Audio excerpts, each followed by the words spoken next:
Greetings, everyone. Got a special message, and he told me to share before I forget it. And the idea is that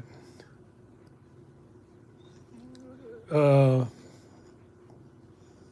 just looking at religious practices and comparing it to the real life. And I want you to just think about it. This is not an attack on any religion. I'm just questioning you. And you should have the answer if it concerns you. Now,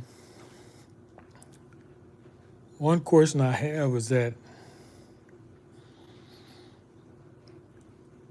it is said that once you, or let's say some doctrines say, once you accept into your life the Christ, then you are forgiven forever for everything. Okay, so why is it, let's take something like a traffic ticket, and you don't pay it, and they threaten to lock you up, and you go before the judge. Do you tell the judge, I've been forgiven for all my sins? Does that keep him from locking you up? I don't think they believe in God because judges, they don't care about none of that. Forgiving your sins, forever forgiven. They're going to make you pay for your sins. Matter of fact, any place in society you do wrong or crime, you got to pay for it. So when you are forgiven, that doesn't mean this life, right? It means the next life. Okay. So you're forgiven something that's going to benefit you in the next life that you haven't seen yet. How do you know what the next life going to be? Another question. They say people are going to disappear. What do they call it? A flash of light and people are gone.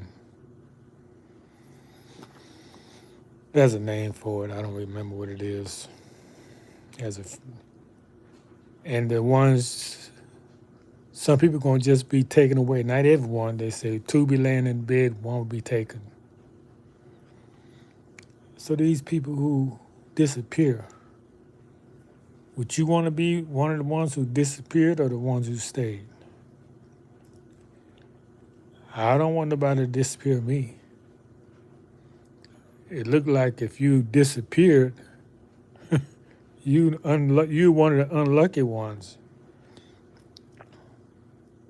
If it's a punishment to stay here, hey, punish me. I'm just being real. Where you going to? That's like they died. But they don't say they died. They say they disappeared. So you think, oh, I wish I had been one that disappeared.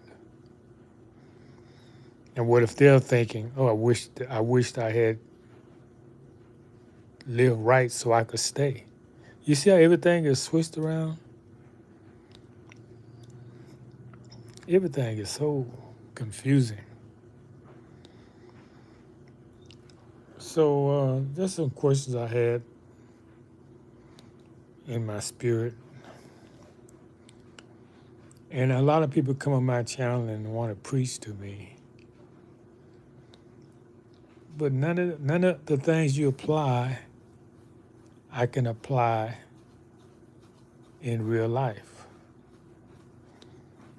We're trusting and believing, get your rent paid,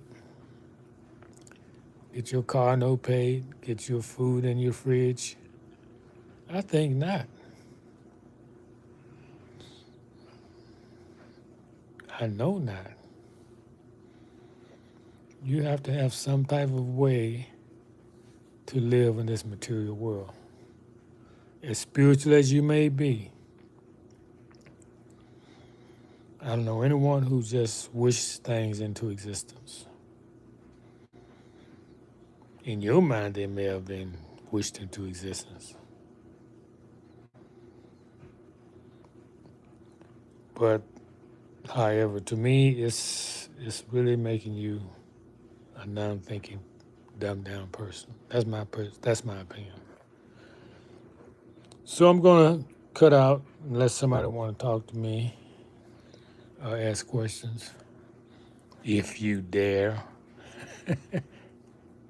No, I open the questions.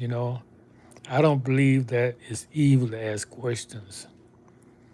That's what they say in the book of Genesis, that you shouldn't question. Now, if you don't question nothing, how do you arrive at the truth? Why is the first thing you do when you go to court is answer questions? Because they want to get to the truth. So how can they be different from real life, seeking truth? Why you can't question nothing? The only way you don't want something to question something is that you might figure out it's a lie. So they say don't question it because we want to keep this lie going. I'm just saying. So I like to have your comments, and don't preach to me. Reason with me so I can understand where you coming from. Hiya to the tribe. We use our brains and we execute critical thinking skills, something that was taken out of the schools. They've taught you to obey without question. Why you have a brain then if you're supposed to obey without question? Hiya to the tribe.